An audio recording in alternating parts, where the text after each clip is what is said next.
Hello, everybody. I don't know exactly if you guys can see me or not. I'm trying to mess with some of the controls here and see what it is. Let me open my camera and get going. It should be on though.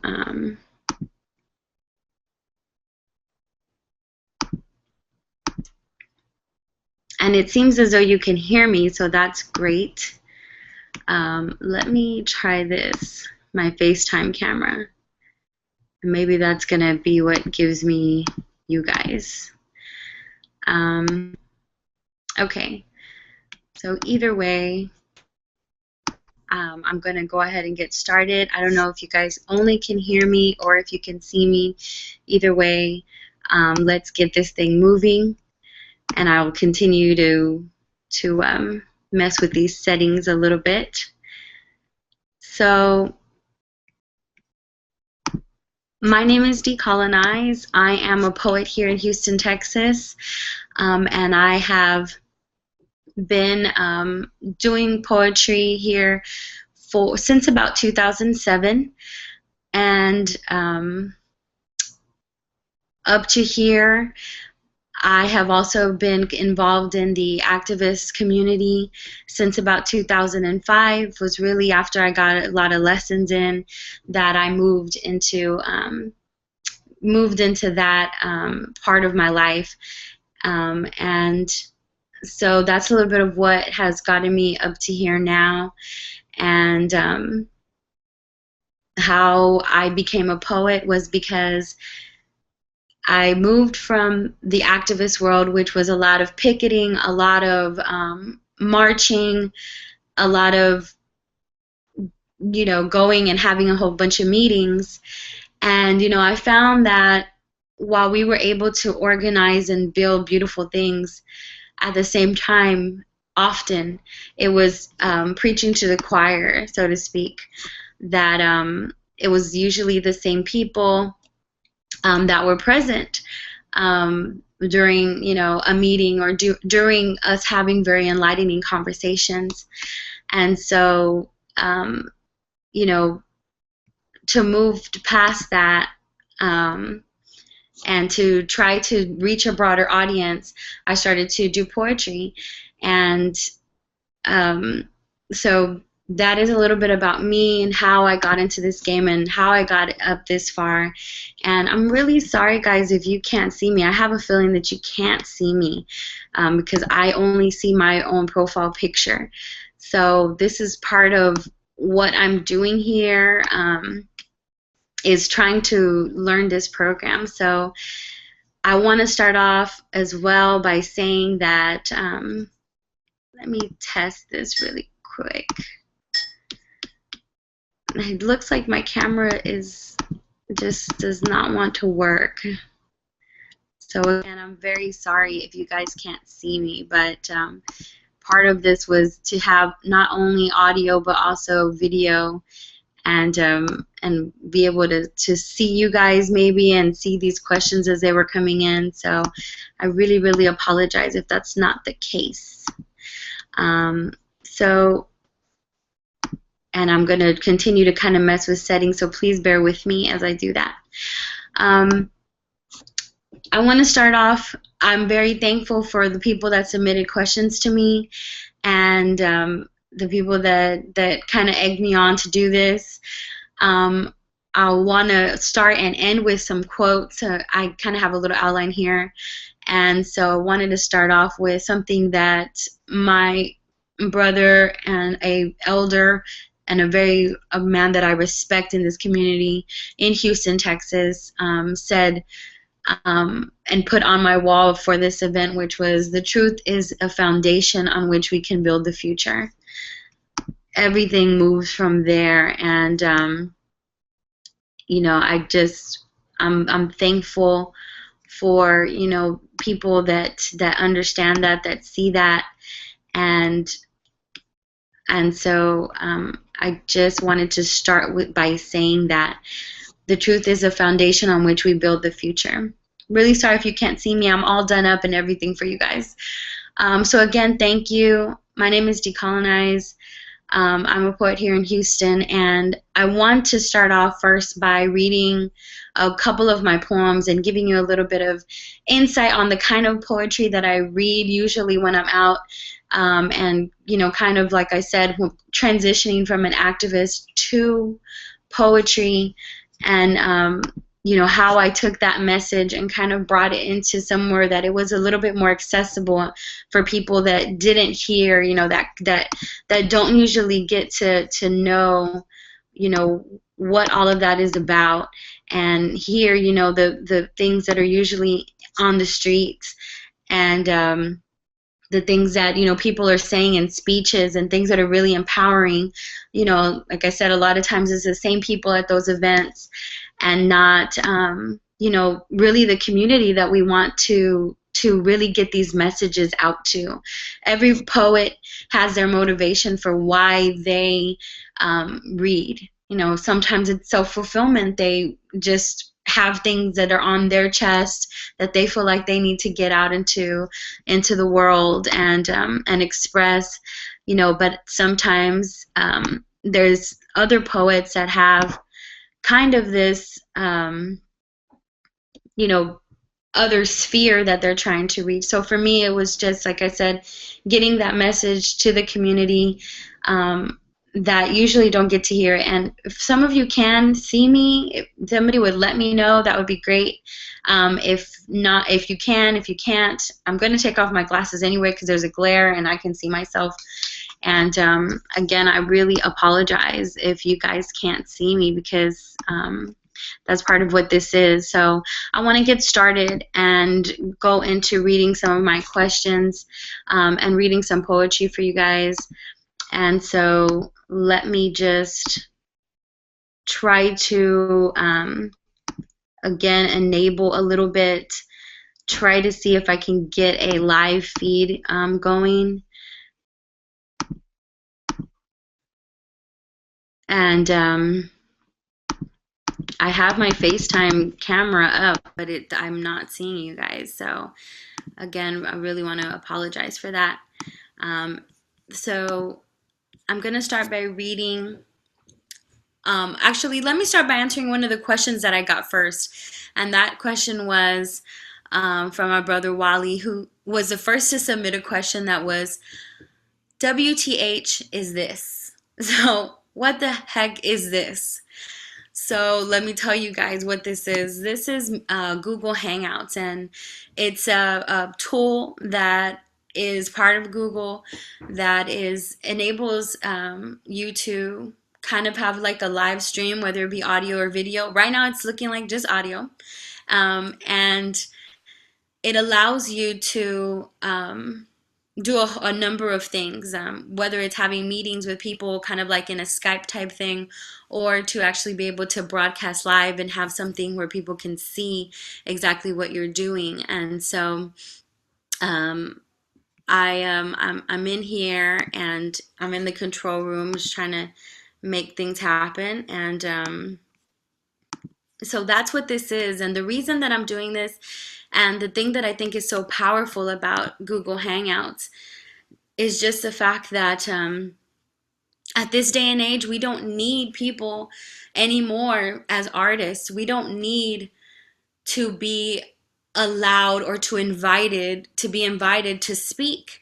We have this technology, we have these tools that enable us to, you know, make these things happen for ourselves. One of the hugest things that I always strive for and that I always push sometimes, you know, and oftentimes in my poetry as well, is the idea of self-sustainability or doing for yourself.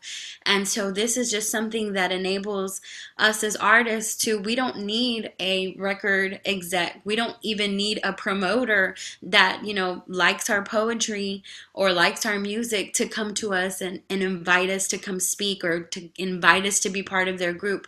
We have these portals ourselves, we have technology ourselves that allows us to be at the control board.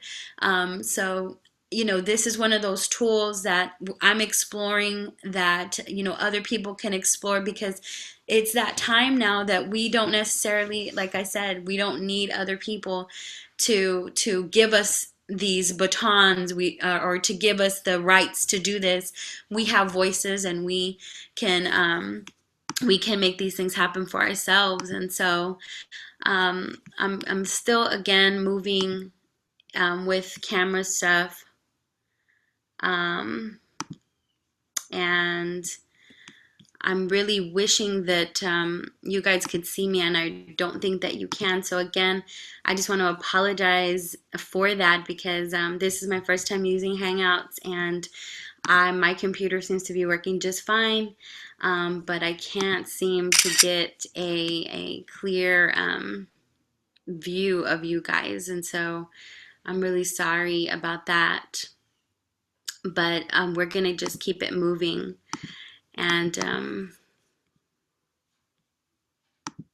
let me see here. Yeah, we're gonna just keep it moving here. So let me get into a little bit of poetry now. The first poem that I'm going to read, and I wanted to do a little breakdown, and these are some of the main poems that, some of you have heard, some of you haven't, and if it's your first time, I'm grateful. And I wanted to delve into a little bit of what these poems are about and kind of when they came out. So the first poem is called Bigger Love, and this poem was, really about the time that I was finally coming into myself and coming into a lot of knowledge about myself, and history wise, exploring these things in college that I didn't know before. And I wrote this poem that kind of gave a scope of what my goal was at that time and where I was at that time. So this poem is about 7 years old now, but it still continues to be one of my favorites to read, and one that I see people really react to. So I'm happy to share it with you now, and this is called Bigger Love. With petty things in my life now done, I'm fighting for a bigger love now, son. It's one about the people that walk this earth. For this movement, my whole life is worth. And now endure the murders and the pinche raids, survive the propaganda that make our culture fade. Ricos think they own this, but this is Aztlan. It's not about me no more, it's about our sacred lands. It's about the end of the servitude for the working and poor. It's about the end of the machismo mujeres endure. My people, learn your purpose in this life. Let's talk about why you carry a knife. The time has come to talk about the rape of Mexica property, and why, if you're black or brown, you probably live in poverty. Let's discuss ancient types of medicina, like ajo from your abuela's cocina.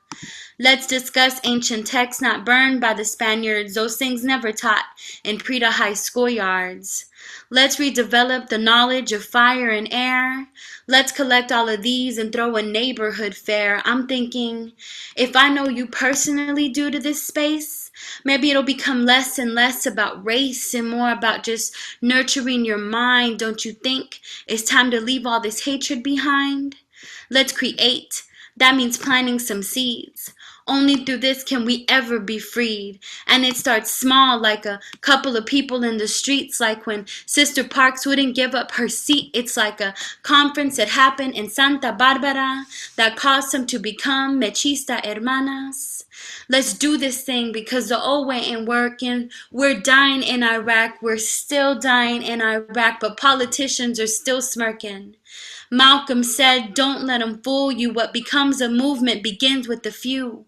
Man, look past the so-called facts. Learn how our people were stabbed in the backs, and how we still live under the same lies, elitists, capitalistic thugs, and spies.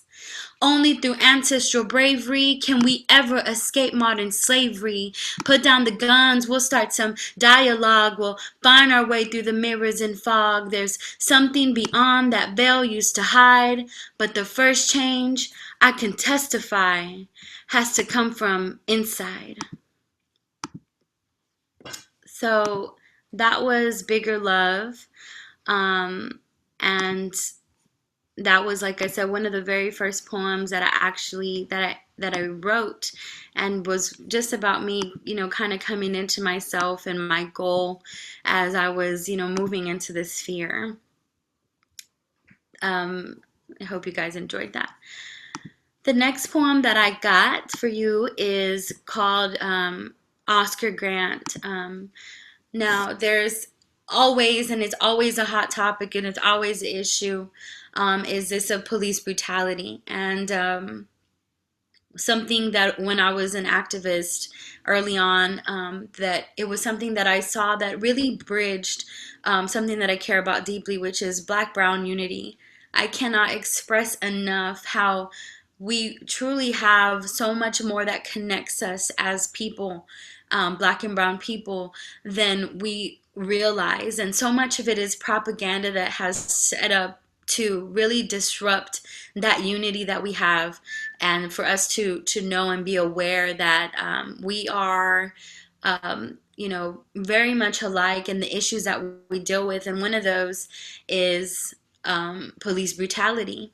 And so I wrote this poem about Oscar Grant. And for those of you who don't know, Oscar Grant was a young man in Oakland who was killed by police. Not that that is anything new, but this was actually caught on tape, and it happened on New Year's, and it's such a gut-wrenching thing to watch and experience. And so, it really touched me. It really touched a lot of people. It started a whole movement in Oakland, and kind of this reemergence of people being aware of, police being, thugs, and the reason that we have a very strict, no snitching kind of policy, and a no, cop involvement, kind of a more like community. We want, when things go down and when there's problems, we want people to be able to meet and have conversations and come up with solutions. We don't want to call the police. And so I wrote this poem about Oscar Grant, and it's called Todos Somos Oscar. Lying face down, trusting in things logical, but all that's real is that the killings are methodical. Poor Black Brown, under 25. I saw the videos. I wish Oscar was still alive. I didn't know him, but I saw the light in his gaze. I wonder what he did on his last few days. And what of the moments before his life transcended? Did he see he'd become the poster child for a genocide that's never ended? But I doubt his thoughts actually went that way. I'm sure instead he thought of his girl and his baby, of sitting under the Christmas tree holding them close. Oscar, I see you tried to hold on.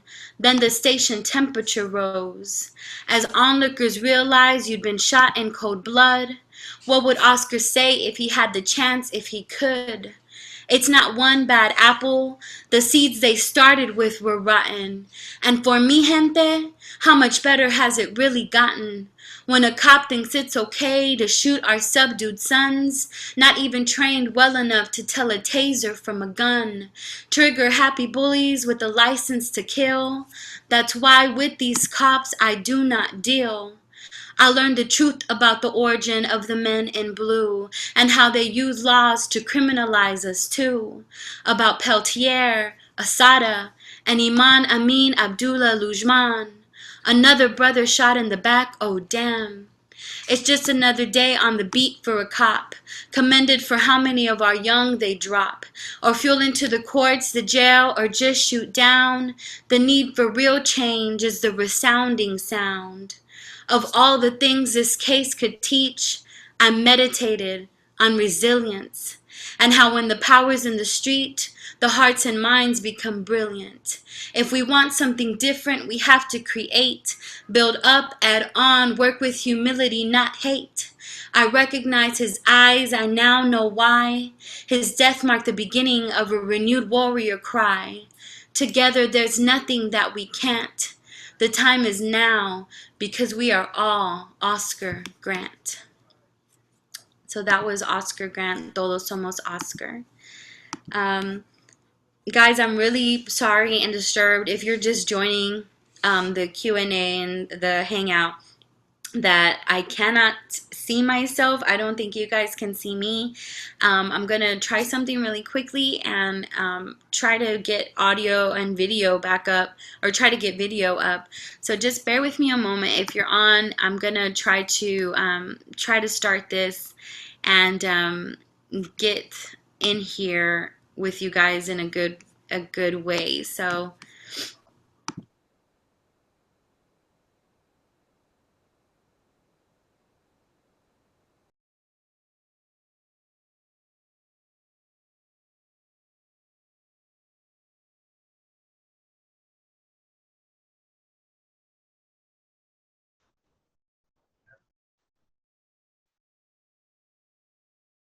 All right.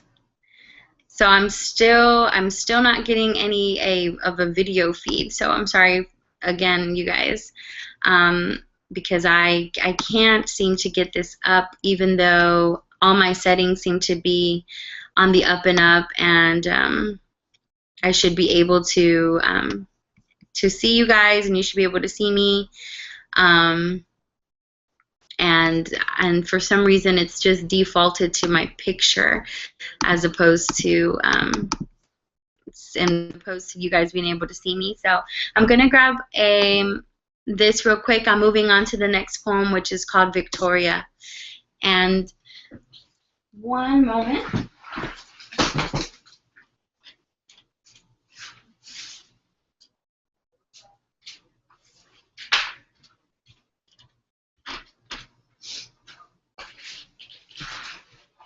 Okay, so yes, I do have some people letting me know that you guys cannot see me, so I'm really disappointed in that, and I'm not sure why that is. So hopefully you can enjoy my voice, and this will be sufficient. And again, I'm doing this Google Hangout because I'm trying to learn the technology, and I want to know, exactly what this is and what it looks like, because it's something that we can use as tools as an artist to just get our voice out there in a different kind of way. So I promise that the next time that this happens, that I will be on an actual screen and you guys will be able to see me. And I'm really sad because I'm all done up and ready to see all of you. So just moving forward here, I just read Bigger Love and I read Oscar Grant, and I'm going to move on to another poem that I have that is called Victoria. And this is a poem that I wrote after I came back from being in Mexico, and I was able to go down there for danza, Aztec dancing, and I visited Mexico City, and I also visited Puebla, and and Victoria was one of these poems that came because of the connection of words. And one of the things that I love and that I always find that's so interesting is names, and the way that words intersect, and you can say a word in a different kind of way, in a different kind of vibe, and that it can mean something different, the different way you say it, the way you pronounce a word, and being a bilingual person, sometimes, I get to fuse all of that as well. So, Victoria was a poem that came from, seeing the way that Victoria, the name, continued to come into my life and come into the sphere of myself, and come around. Kept hearing this name, and it kept connecting to different things that were going on for me. And so this is one of my favorite poems. It's one of those poems that a lot of times when I read it, it moves me so much that I feel kind of teary, and you guys can't see me. I'm getting a confirmation of that, but I hear that my voice is good, so let's move with that. And so this is Victoria, and I'm going off memory. I wish you guys could see that. Victoria. Put you to my lips. Take me back to Turkey Torta Heaven in Mexico City, where down the street you could hear a band of blind musicians giving it their all for a huge crowd that gathered. Danza and bellyache soothe with you. My first time holding you, tasting you, Victoria. I come back to you every time I eat at that Mariscos place off Wayside Drive by that golf course that is totally in the wrong neighborhood but has been a part of that neighborhood since before me, I think. Drum beats, Victoria. The place I passed through on trips to see my familia over the white man's border, would get excited to see the sign. Over time, became the place where they forgot about those 19 Mexicanos in the back of a truck, and my heart tugs mad hard when I think about how all the ones that lost their lives were men, are hombres. And I get reminded of sweat lodges where I got to once again hold hands with my grandmother and saw symbols through darkness, sweat, tears that I realized eventually were mine. And I think of the beauty and the horror, their lives and mine, tan fina, tan fuerte, Victoria. The place you had land and stakes in, right? And the theme of land comes up again, and I ask myself how anyone could ever sell it. The most important thing in this life besides this life, la tierra, where I toil and soil and I don't mind the cactus spikes in my palms too much. Victoria, with a K. Revolutionary still, lit a fire up under me with your words and maybe the cinders of the bridal gown that you recanted over pizza. The one you burned for the sake of you, for the spoken word we love, for connections and sisterhood. Reminded me that my friends are a reflection of me and how much I want to know you more. Victoria. With one name, takes me everywhere I love and connects me further. From the depths of my soul to the beams that beam across the grid of existence. Just the utterance of your name. Take me back to cobbled streets, aching feet, your dark features. Blood, sweat, revolution, me. Sip, sip, Victoria. So that was Victoria. Like I said, just that connection of names and different occurrences for everyone in life. Of course, we're so connected, and these names, these themes, they come up. A lot of times when people come to me and they want to talk to me about how their week is going, I'm like, yo, I just talked about this with somebody else, and this same theme is kind of making its way and currenting through our lives. And so Victoria was just a testament to that, and I love that name, and I love people named Victoria.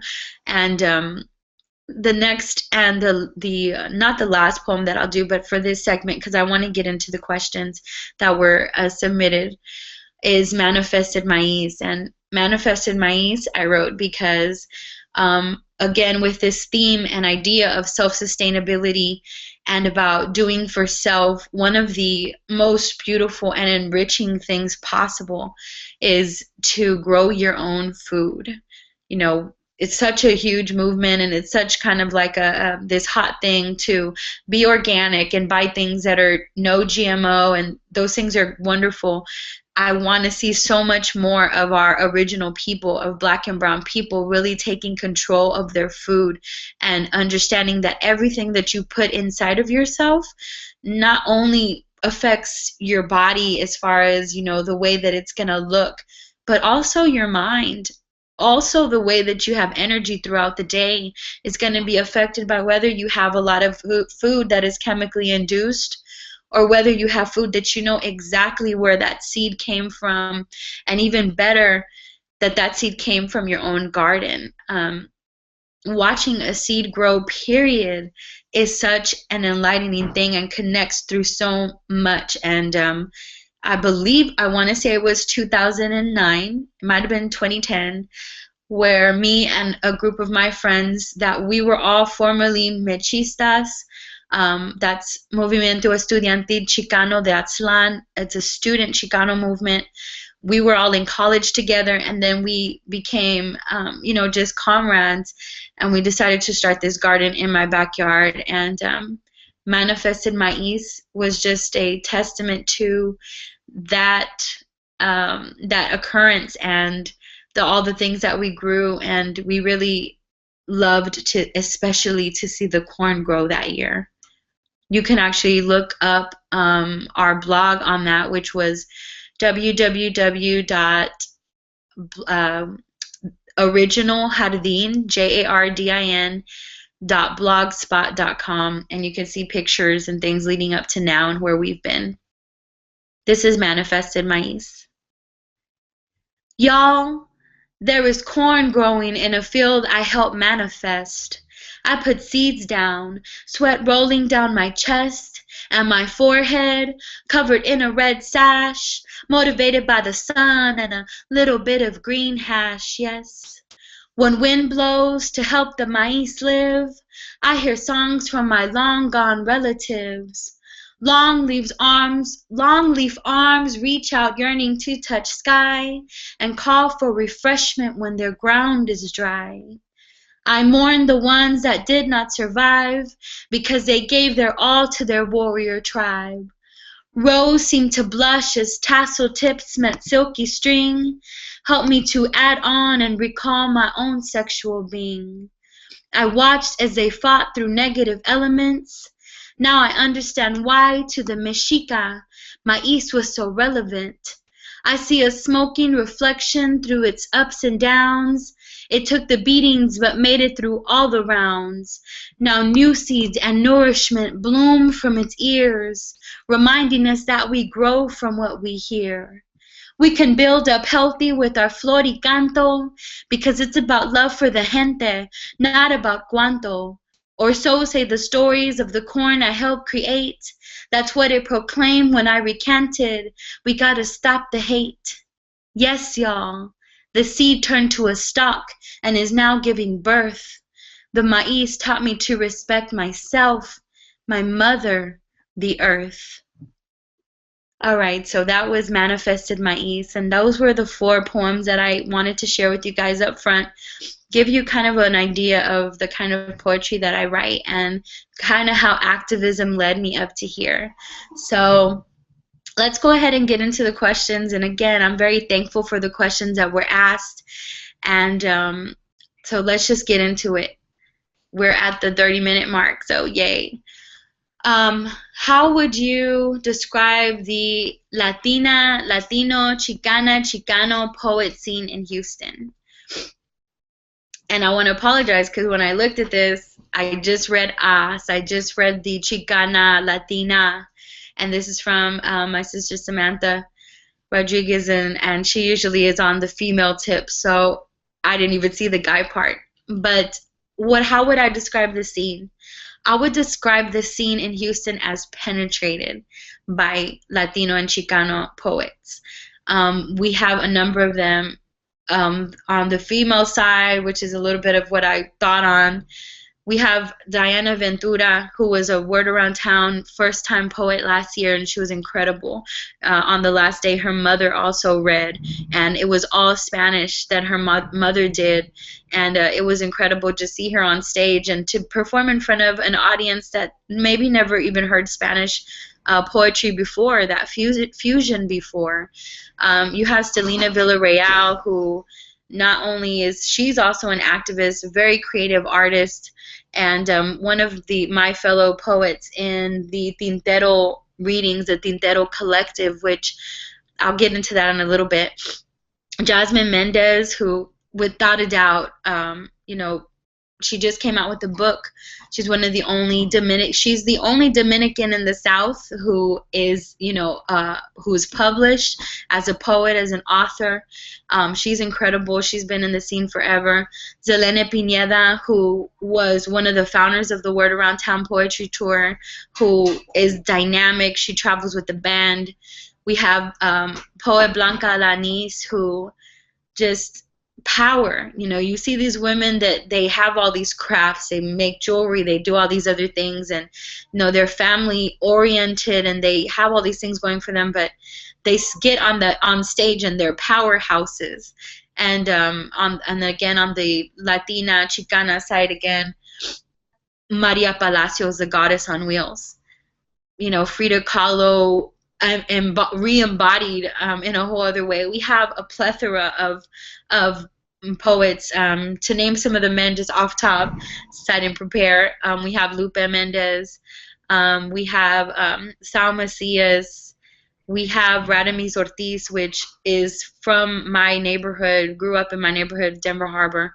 One of the most amazing, some of the most amazing poets that are out there. And I would say it's penetrated because we don't just kind of click. We don't just kind of click together and just, we all hang out because we're brown poets. We've fused ourselves into different spots that we feel comfortable in. And, it's not necessarily that it's a whole Chicano Latino crew running around Houston. We've kind of melded ourselves into the spots and the scenes that make sense to us, So I would describe it as penetrated, alive and well and represented in Houston. And that moves me into the other question, which is, do you call yourself a Chicana poet? I do for many reasons. And I've had this discussion before that, a lot of people think that will put you into a certain category or make it to where you're only accessible to a certain people, or maybe you won't get invited out to a certain event because you're only reading, or you're considered a brown poet and you always write poetry, that's brown oriented or whatever. And there's many brown poets that won't call themselves Chicano or brown or Latino. They'll just say, I'm a poet, even to go as far as to say I'm an American poet, just trying to meld themselves in. I don't mind being a Chicana poet. I don't mind being a Mexicana poet, because I want my people to get more into these things. I want them to hear it.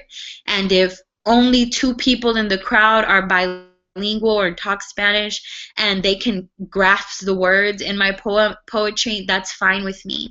I don't need everybody else to. I feel like there's a lot of poetry for everybody else. So I write poetry for my people. I write poetry for the people that I want to hear that poetry. And so as an activist, it only makes sense to me. I write for Black and brown people. I write for original people, all of the colors of the rainbow. And if it connects for you, that's great, and I love that.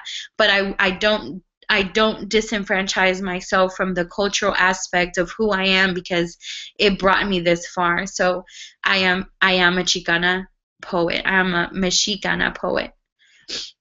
In what ways can poetry shape communities and social movements? This question is a little general and funny, because if you're a poet fan or a poet, you already know the answer to this. What ways can poetry shape communities and social movements? It's art. People love art. Not everybody's going to go sit inside of a meeting that's called by a group, because it comes with all kinds of other things and other agendas. But if you're sitting in a spot and you got art up, that's, great for the eyes. If you have poetry that is empowering, then it brings more people into thinking about that.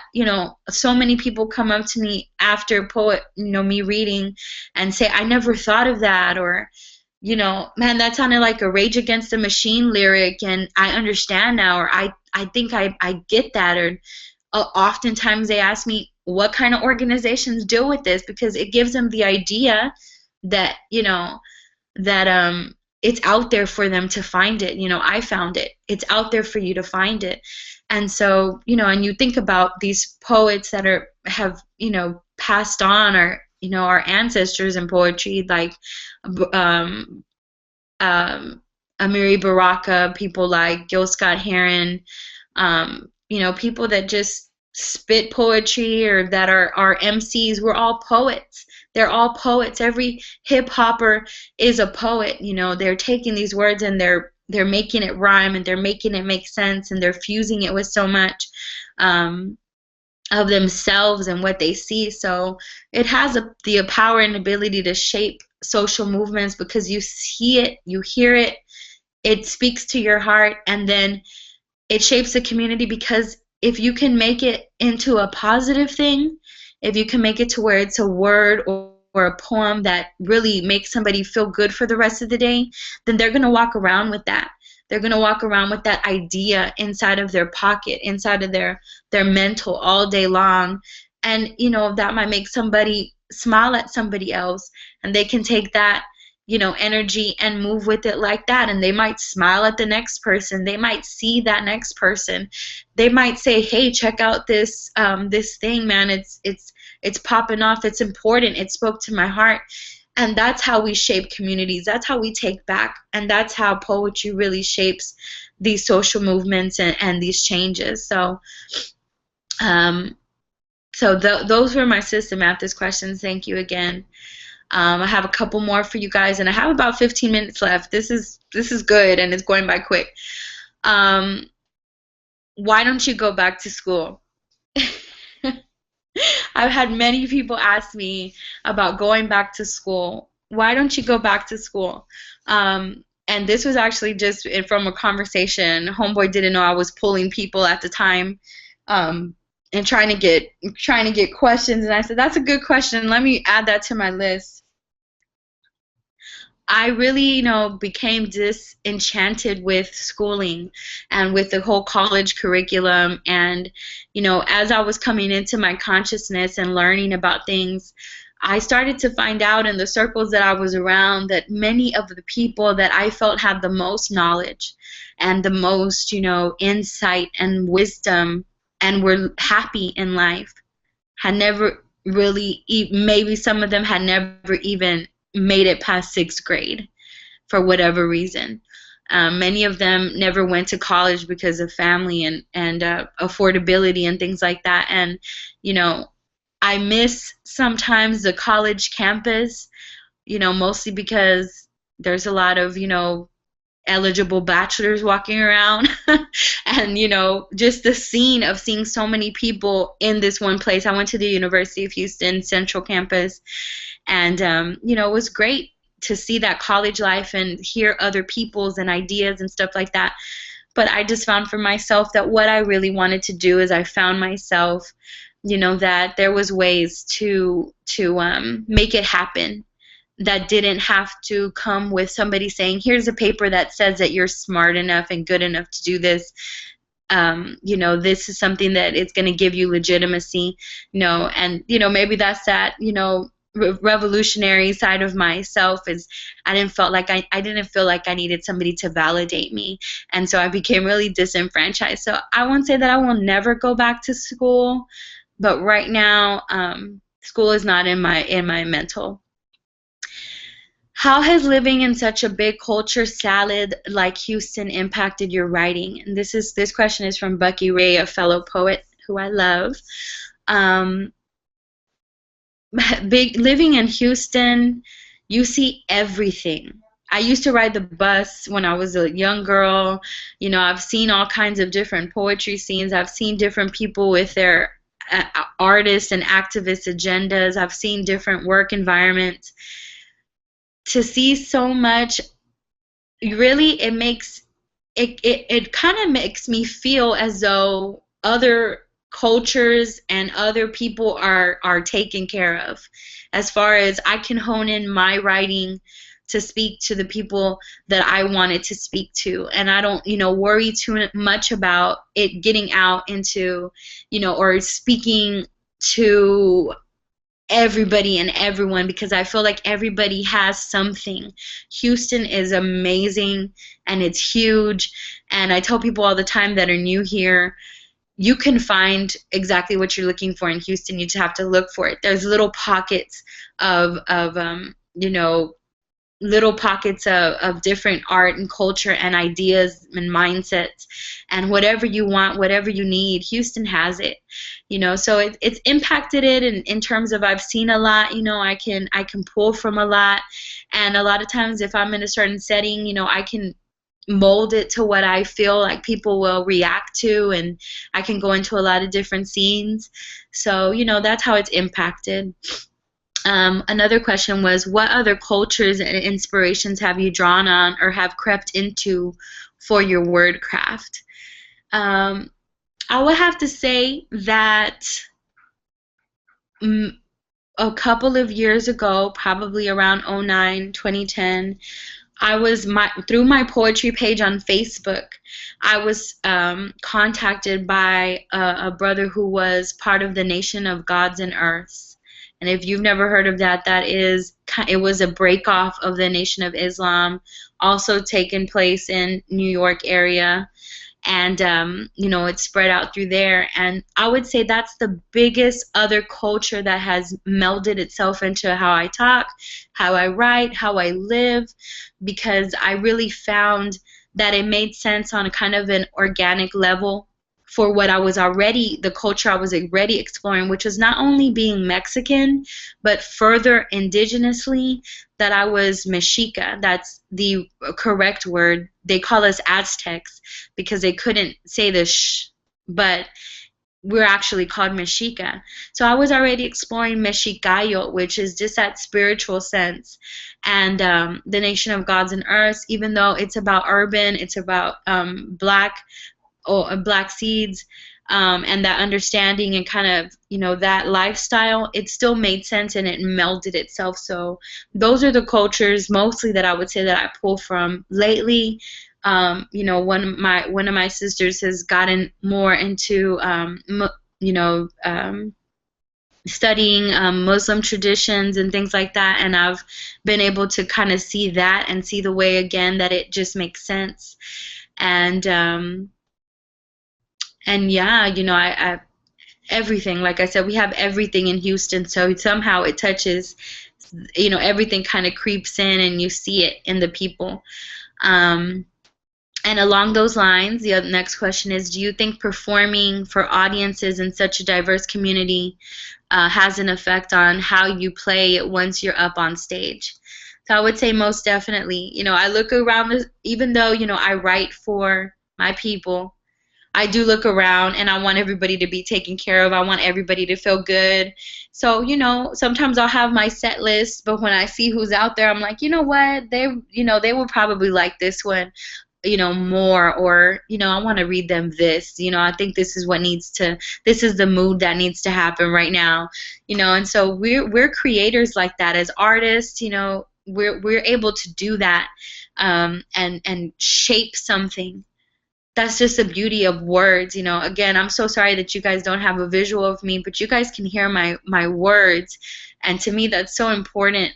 And I hope that you are taking away good, positive things as you're hearing me, because that's what I want to create. That's the environment that you want to create. As a poet, every time you get up there, when you are talking and whatever you're reading about, that's, you're going to spread kind of this vibration through the crowd that is going to, impact what people are going to feel like when you get off the stage, how they're going to feel about you, how they're going to feel about themselves, whether they want to still sit up in the place, so I definitely pay attention to the diversity in a crowd, and the diversity in the community. And, I've often been surprised that some people will come up to me that I would not expect, that I thought would kind of zone me out as I'm reading, and they thank me, and they want to kiss me, and they want me to kiss their babies and stuff like that. And it's the least person that I would expect in the crowd, and it teaches me something every time I walk off, that really, there's so much bigger things going on than what meets the eye, so I'm really thankful for that. I got about 10 minutes left, and I'm pretty much at my last question. So last two questions. Somebody wrote to me today because they were referred to me by my comrade Renee, who I used to be in an organization that was called ACAB, All Communities Against Brutality, also known in the anarchist world as All Cops Are Bastards. So we had this organization that was about nullifying the need for cops in our communities, and he pointed this brother to me that asked me, that he'd like to know more about stuff going on in the hood. Apparently, he lives in my community. So if he's listening, I invited him. There is a website called ourdhstreets.com. Ourdhstreets.com. It's just started up, looking for writers, looking for people to submit pictures. We want real news about what's happening and impacting our hood in particular. Also, the other project that I'm a part of that is the hugest project probably that I ever have, and I moved a lot of things around in my life to make this the top priority because I love media, I love takeover, I love self-sustainability and ownership. Again, this is why I'm doing this hangout, is All Real Radio. We're launching on June 8th. It's a online radio and video, if it'll work, stream, which it will. And we want to talk about positive news. We're going to be playing 24/7 positive music, things that you can have on with your child in the car, and bringing relevant news, not celebrity jargon, not low vibration things, but positivity, tips and tidbits, lifestyle change type things. And this has been almost a year in the making, so we're really excited about that. And that's a little bit of what stuff that's going on. There's many organizations in Houston that you can get involved with. One of that I just give props to all the time is the death penalty abolition movement. If you understand what's happening on the streets and the ground and the things that are happening to our black and brown men becoming incarcerated and a large number of them ending up on death row, and the Texas law of parties, which is ridiculous, then there is a place for you here in this organization that is extremely organized, impactful, and always doing work. As far as for students, there's many, and I'll get into those with this brother off air because I only have a little bit of time. But I had one more question, which is, where do you get all that awesomeness? I get all that awesomeness from you guys. I get all that awesomeness from people telling me to go ahead on, not hating, and really just wanting to say, if you can do it, I can do it. It's not about competition. Let's all make this happen. Let's all be able to lift each other up so that we can all live better and be better. And so that's where I get my awesomeness. I have core people in my life that are amazing and positive, and even if the day's not so great, we still figure out ways to make each other laugh and ways to, keep it moving, because there's always another day and there's always vibration. There's always energy that we push in and out. That's where I get all my awesomeness. I get it from you guys. And I have to also, say I get it from my upbringing, which is great. And I get it from my ancestors. I am an extension of them. I came to understand that.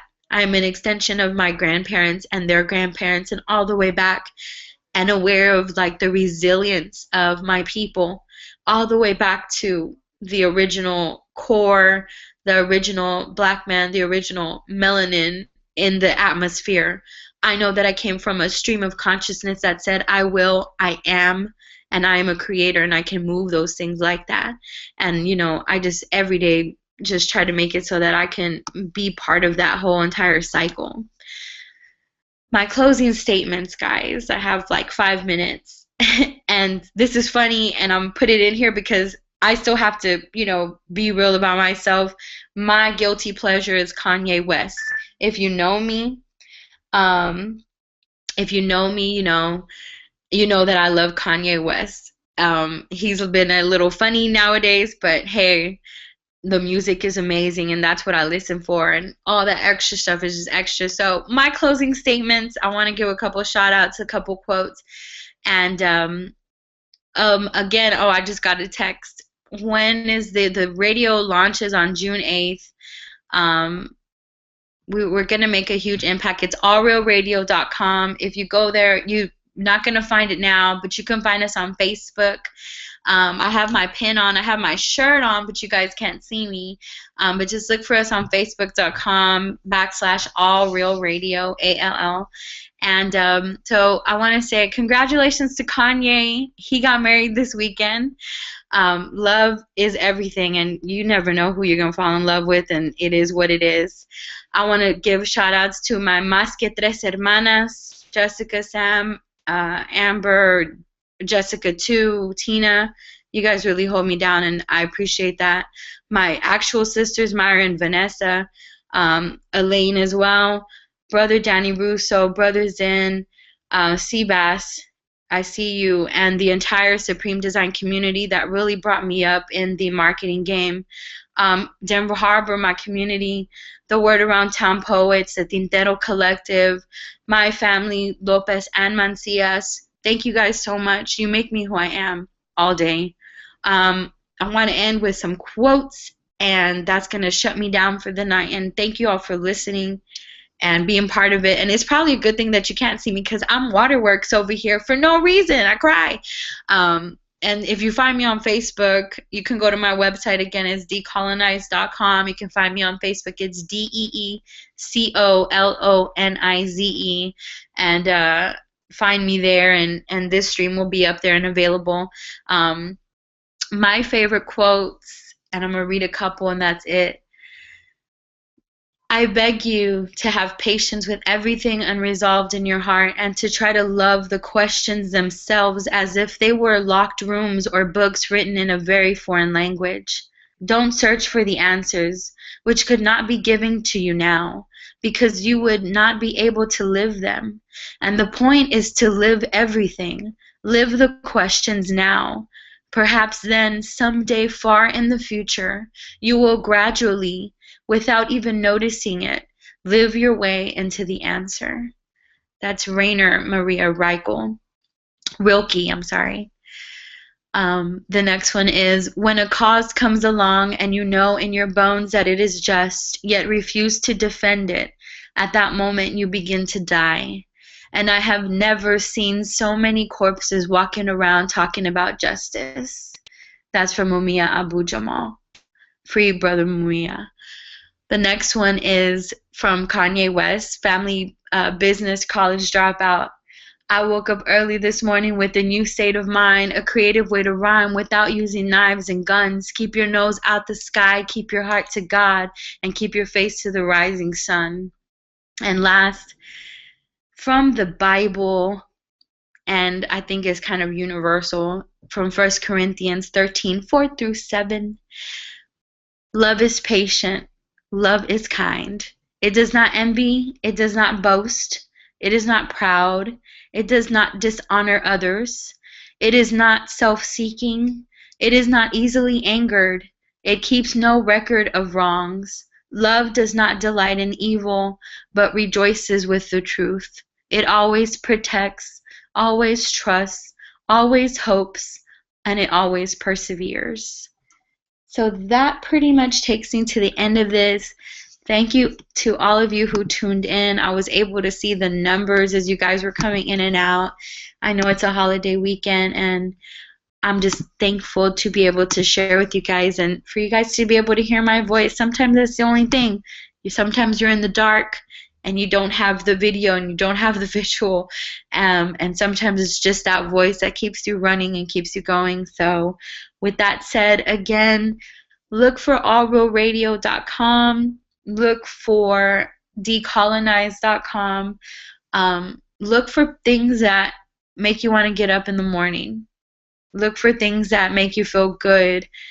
You really have the power and the ability to shape your day every day. And if you can wake up like that every day, you can really have a fabulous life. You know, everybody can be at peace and we can work together. It is not impossible. So much out there tells us, and our oppressor tells us, that that's not possible. But there is a common current that is spirit that keeps us all together and in line. So let us focus on that stuff. And so, yeah, I'm going to get off now because I'm getting soapboxy and emotional. But thank you all for listening. I'm Decolonize. I'm from Houston, Texas. Love and peace.